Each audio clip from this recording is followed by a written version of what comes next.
Doctor, you hit on the third leading cause of death in the United States, and I'm sure most of us could figure it's either heart-related or cancer or diabetes, things like that. Can you clue us into what that is and why? Yeah, okay, and thank you for asking that, because this is the 10,000-pound gorilla in the room that nobody's talking about. The third leading cause of death, as published in the Journal of the American Medical Association, is MD-directed treatments. This means you go to a medical doctor, an MD. He gives you a treatment and you die from it. According to the United States Department of Health and Human Services, 15,000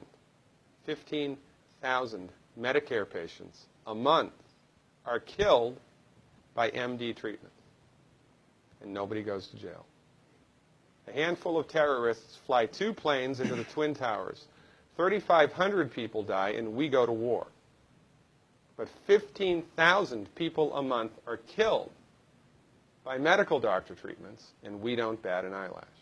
This is because we have been, I don't want to say brainwashed, that's not the correct term, but we have been, for the last 100 years, kind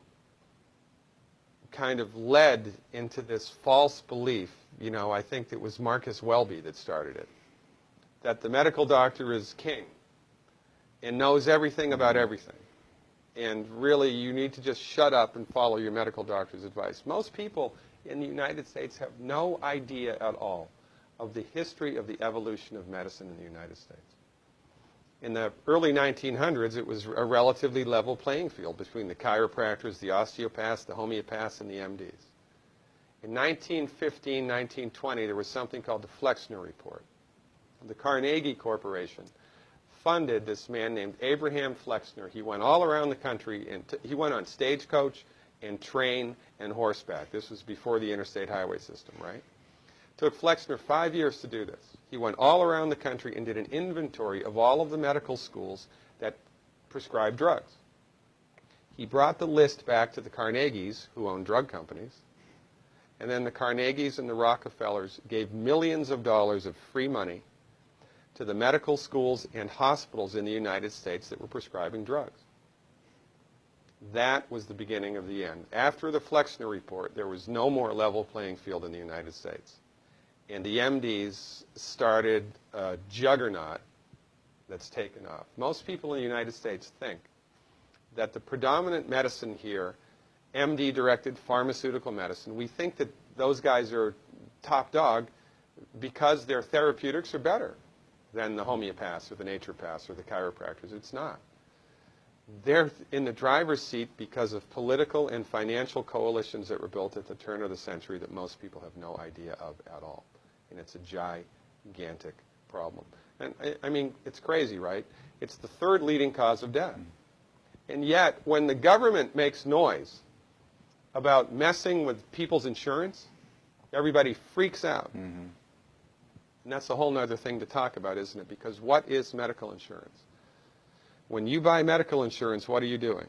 You're betting that you're going to get so sick you will not be able to afford it. Mm-hmm. Right? Yeah. Right. And then, so you pay good money every month to gain access to a system of medicine that's the third leading cause of death in the United States. We need our heads examined, quite frankly. That's why we give, Dr. Wallach and myself collectively, we give 400 free lectures a year. And we're building a grassroots network because people don't know this. I mean, people, I come to my lectures and they look at me and say, couch potatoes live longer? Medical doctors, the third leading cause of death? You know, what's going on here? We're like the people, you know, in Galileo's time saying, hey, everybody, you know, it's the sun that's at the center of the solar system, not the Earth. Well, hey, everybody, the Earth is round, it's not flat. Or, hey, everybody, slavery's a bad thing. Right? This is we have a social agenda here. Why do we have a social agenda? Because people are suffering needlessly. You wouldn't believe, as God is my witness, you would not believe the things that I've seen people recover from in holistic medicine. The body's ability to fix itself is remarkable. And most of the time, all that the body needs to do that is the raw materials that it needs to do that. And we need to stop eating food that's hurting the body. You know, if you put diesel fuel in an unleaded engine, even if it's a brand new Ferrari, it's going to run like crap if it runs at all. And there's nothing wrong with the car, it just had the wrong fuel.